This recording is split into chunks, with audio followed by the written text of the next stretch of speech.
Hello everyone, welcome to break time classes. इस video में हम करंट अफेयर का क्विक रिवीजन वाले सीरीज का ये चौथा वीडियो कर रहे हैं। इससे पहले जो वीडियो हो चुके हैं उसका लिंक डिस्क्रिप्शन में है, वहाँ से आप देख सकते हैं।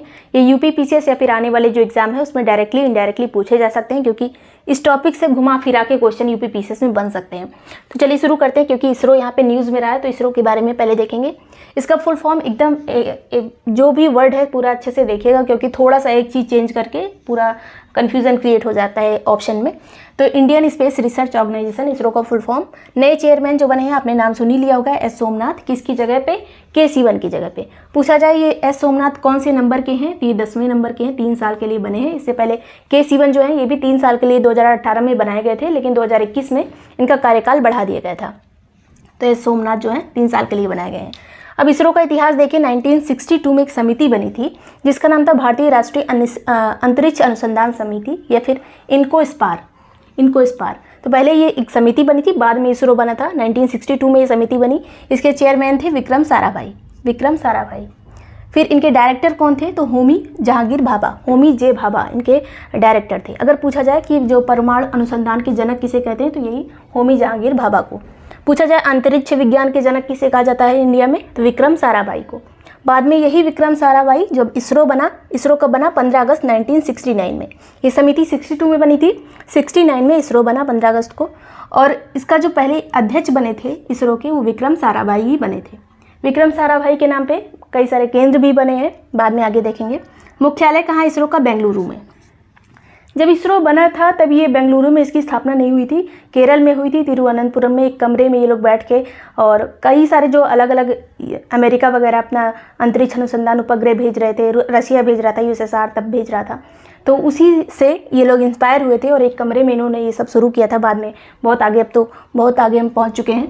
तो पहला जो उपग्रह छोड़ा गया था, अगर विश्व की बात की जाए, तो यूएसएसआर ने स्पुतनिक 1 छोड़ा था। उसके बाद जो स्पुतनिक 2 छोड़ा गया था वो किसके द्वारा? यूएसएसआर के द्वारा ही, जिसमें पहला जीव ले जाया गया था जिसका नाम था लाइका एक कुतिया का नाम था। तो ये यूएसएसआर के द्वारा ले जाई गई थी अंतरिक्ष में। हमारा जो पहला उपग्रह था उसका नाम था आर्यभट्ट। इसे कब छोड़ा गया था? ये यूएसएसआर की मदद से ही छोड़ा गया था, रसिया की मदद से। 19 अप्रैल 1975 को, 19 अप्रैल 1975 को हमारा पहला उपग्रह आर्यभट्ट लॉन्च किया गया। और ये जो आर्यभट्ट है ये एक लो सैटेलाइट उपग्रह था। कुछ दिन तक चला ये, उसके बाद ये फेल हो गया था। फिर बाकी उपग्रह भास्कर 1, भास्कर 2, उसके बाद जो हमारी भारत द्वारा निर्मित भारत के प्रक्षेपण यान से प्रक्षेपित उपग्रह पहला कौन सा था? रोहिणी फर्स्ट। तो बहुत इंपॉर्टेंट है रोहिणी फर्स्ट, क्योंकि ये हमारे द्वारा बनाया गया था और हमारे ही द्वारा इसे प्रक्षेपित किया गया था, हमारे ही जो प्रक्षेपण यान से। तो ये चीज़ें इंपॉर्टेंट है। पहला उपग्रह हमारा था आर्यभट्ट, लेकिन ये किसकी मदद से हमने छोड़ा था? यूएसएसआर की मदद से। अब ये क्या चीज़ है? लो ऑर्बिट, हाई ऑर्बिट, ये सभी सैटेलाइट कितनी तरह के होते हैं? तो 4 तरह के सैटेलाइट होते हैं। पहला हो गया लो ऑर्बिट। पहला होता है लो ऑर्बिट जो सबसे नीचे वाली कक्षा में होता है पृथ्वी के। तो ये 200 किलोमीटर से 600 किलोमीटर तक की दूरी पे, ऊंचाई पे ये चक्कर लगाता है अंडाकार कक्षा में।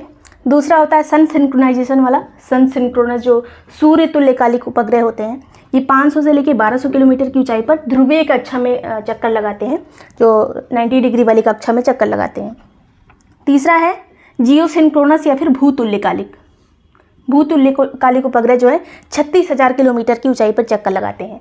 ये पृथ्वी के लगभग बराबर जिसकी जो चक्कर लगाने की जो चाल है वो सभी चीज़ें इसकी पृथ्वी के बराबर होती हैं, इसीलिए इसे भूतुल्यकालिक कहते हैं।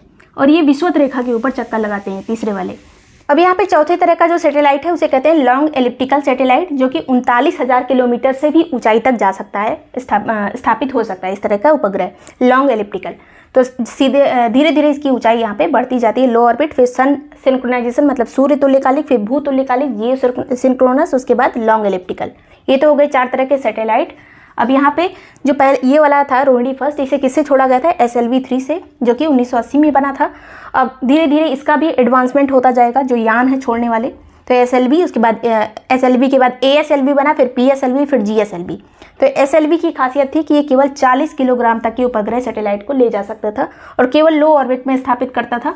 200 से लेकर 600 किलोमीटर तक, 200 से 600 किलोमीटर तक ये स्थापित करता था। फिर ASLV बना, तो ये 150 किलोग्राम के सैटेलाइट को ले जा सकता था और ये इससे थोड़ा ऊंचाई पे स्थापित करता था। जितना SLV करता था उससे थोड़ा ऊपर ये स्थापित कर सकता था ASLV। फिर बना PSLV, ये 900 किलो के सैटेलाइट को ले जा सकता था और ये सन सिंक्रोनस वाली जो हमारी कक्षा है, जो सूर्य तुल्यकालिक वाली कक्षा है, जो 500 से लेकर 1200 किलोमीटर वाली है, वहाँ तक ले जा सकता है PSLV। फिर बना GSLV और ये भूतुल्यकालिक वाला है, जो जियो सिंक्रोनस वाला, ये 36,000 किलोमीटर की ऊंचाई तक स्थापित कर सकता है और काफ़ी जो भारी भारी सैटेलाइट होते हैं उसे ले जा सकता है GSLV। तो धीरे धीरे यहाँ पे एडवांस होता चला गया जो प्रक्षेपण यान था वो भी, और यहाँ पे उपग्रह भी अच्छे अच्छे बनने लगे। तो GSLV कब बना था? पहले ये 2001 में बन गया था, लेकिन जो पूरी तरह से यहाँ पे 2001 में असफल हो गया था, 2003 में पूरी तरह से सफलतापूर्व इसका परीक्षण कर लिया गया था GSLV का, जो GSAT वगैरह छोड़े जाते हैं GSLV से। तो पहला हमारा उपग्रह हो गया रोहिणी प्रथम, जो हमने बनाया था, हमने छोड़ा था। अगर पहला हमारा उपग्रह पूछा जाए तो आर्यभट्ट है, लेकिन हमारे द्वारा बनाया गया, भारत में बनाया गया, भारत में निर्मित और भारत से ही छोड़ा गया, भारत के प्रक्षेपण यान से छोड़ा गया कौन सा है? रोहिणी प्रथम। फिर यहाँ पे कुछ इकाइयाँ हैं जो अंतरिक्ष से संबंधित हैं, एग्जाम में पूछी जा सकती हैं। तो पहला है विक्रम साराभाई अंतरिक्ष केंद्र, जो कि हमारे पहले चेयरमैन के नाम पे अंतरिक्ष केंद्र, और ये कहाँ स्थित है? तिरुवनंतपुरम, केरल में। इसमें शॉर्ट फॉर्म जो है VSSC, मैचिंग में UPPCS में काफ़ी क्वेश्चन पूछा जाता है कि VSSC कहाँ स्थित है, इसके मैच करिए। फिर दूसरा जो है वो है इसरो उपग्रह केंद्र, जो कि बेंगलुरु में स्थित है, जिसका नाम है ISAC। तो ये भी एक तरफ लिख दिया जाएगा, ये जितने भी शॉर्ट फॉर्म लिखे हैं, दूसरी तरफ उसके स्थान, तो ये याद रख लीजिए अच्छे से। विक्रम साराभाई जो अंतरिक्ष केंद्र है, यहाँ पे क्या काम होता है? VSSC में क्या काम होता है? तो जितने भी प्रक्षेपण यान बनते हैं, SLV, ASLV, PSLV, GSLV, इसमें जो शोध तकनीकी या फिर जो भी काम होता है प्रक्षेपण यान का, सारा काम कहाँ होगा? विक्रम साराभाई अंतरिक्ष केंद्र में।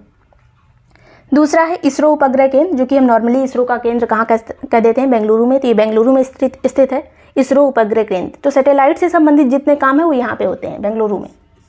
जितने भी सैटेलाइट संबंधी काम है कहाँ पे होंगे? बेंगलुरु में।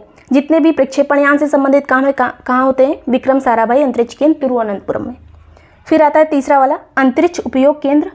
कौन सा सैटेलाइट क्या काम करेगा, इमेजिंग या फिर पर्यावरण संबंधी जो भी काम करेगा, उसका उपयोग कहाँ पे है? अंतरिक्ष उपयोग केंद्र। ये कौन डिसाइड करता है? अहमदाबाद। ये सारा काम अहमदाबाद में होता है, जिसे SAC कहते हैं। शॉर्ट फॉर्म क्या है? SAC, और अंतरिक्ष उपयोग केंद्र इसका पूरा नाम है। फिर है SHAR, SHAR। यहाँ से जो प्रक्षेपण होता है, जैसे जो आपने नाम सुना होगा श्रीहरिकोटा आंध्र प्रदेश, जहाँ से प्रक्षेपण होता है उसे SHAR कहते हैं, आंध्र प्रदेश में स्थित है। सारे उपग्रह यहीं से लॉन्च होते हैं। फिर ये तो बात हो गई इतनी इकाइयाँ, और जितना भी इससे क्वेश्चन बन सकता है यहीं से बन सकता है। आपको जितने भी क्वेश्चन मिलेंगे, या फिर करंट अफेयर से जो हाल में EOS जो लॉन्च किया गया अभी उपग्रह, EOS 04, ये एक उपग्रह भी लॉन्च किया गया, ये भी याद रखिएगा। अब यहाँ पे पद्म पुरस्कारों की बात करते हैं, तो 128 पद्म पुरस्कार इस बार दिए गए। इसमें पूछा जा सकता है महिलाओं को कितने मिले? तो 34 महिलाओं को मिले। जो चीज़ थोड़ा अपवाद में रहती है या महिलाओं से संबंधित जहाँ पे बात आती है वो क्वेश्चन पूछ लिया जाता है। तो 34 महिलाओं को मिले। इसमें पद्म विभूषण कितने मिले? 4, सबसे ज़्यादा इंपॉर्टेंट वाले 4 पद्म विभूषण। किसको मिले? जनरल बिपिन रावत को, CDS जो हमारे थे दिसंबर 2021 में, जिनका निधन हो गया क्रैश में, आपने सुना ही होगा।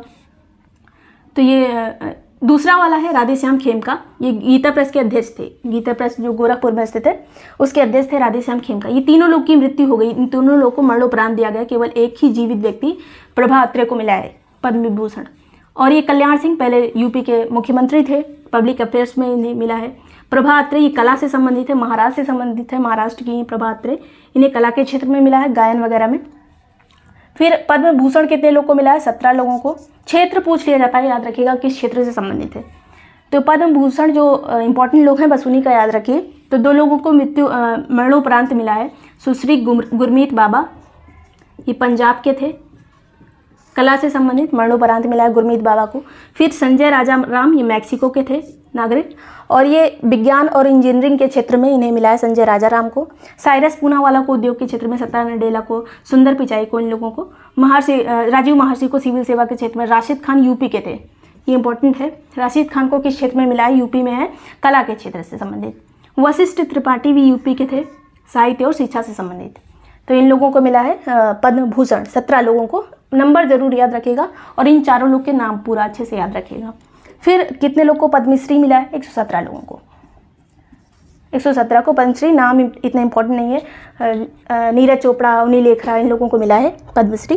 तो कुछ नाम आप याद कर लीजिएगा। टेलीग्राम को आपको लिंक आपको जो है इमेज मिल जाएगी, पूरी PDF मिल जाएगा, किसको किसको कौन सा मिला है, आपको किसी बुक में भी मिल जाएगा करंट अफेयर की।